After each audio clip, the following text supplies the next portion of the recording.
in the history of our nation.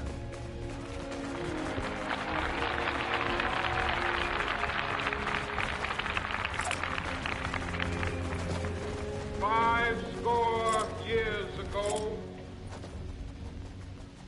a great American in whose symbolic shadow we stand today signed the Emancipation Proclamation.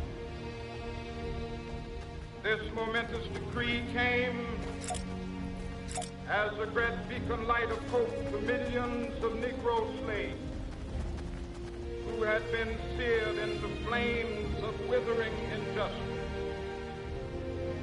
It came as a joyous daybreak to end the long night of their captivity. But 100 years later, the Negro still is not free.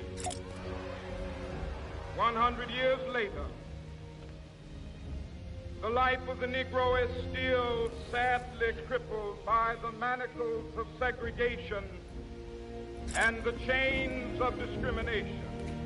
100 years later, Negro lives on a lonely island of poverty in the midst of a vast ocean of material prosperity.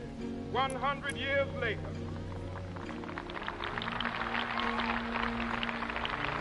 the Negro is still languished in the corners of American society, finds himself in exile in his own land. So we've come here today to dramatize a shameful condition.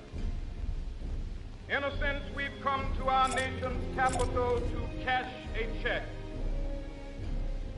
When the architects of our republic wrote the magnificent words of the Constitution and the Declaration of Independence,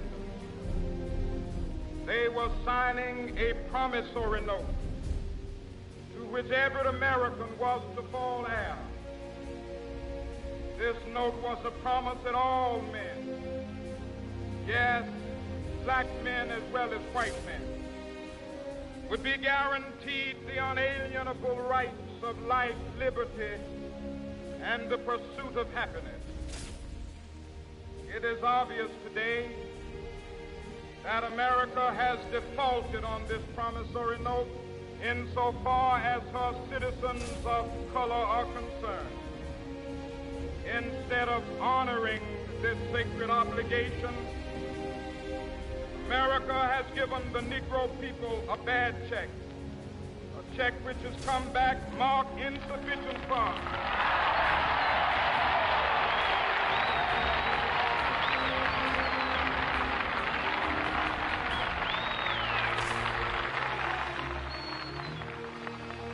But we refuse to believe that the Bank of Justice is bankrupt.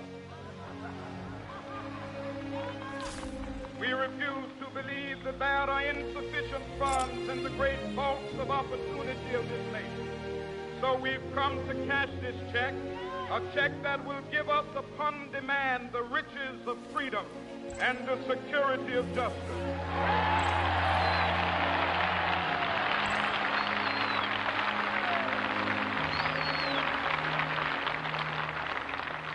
We have also come to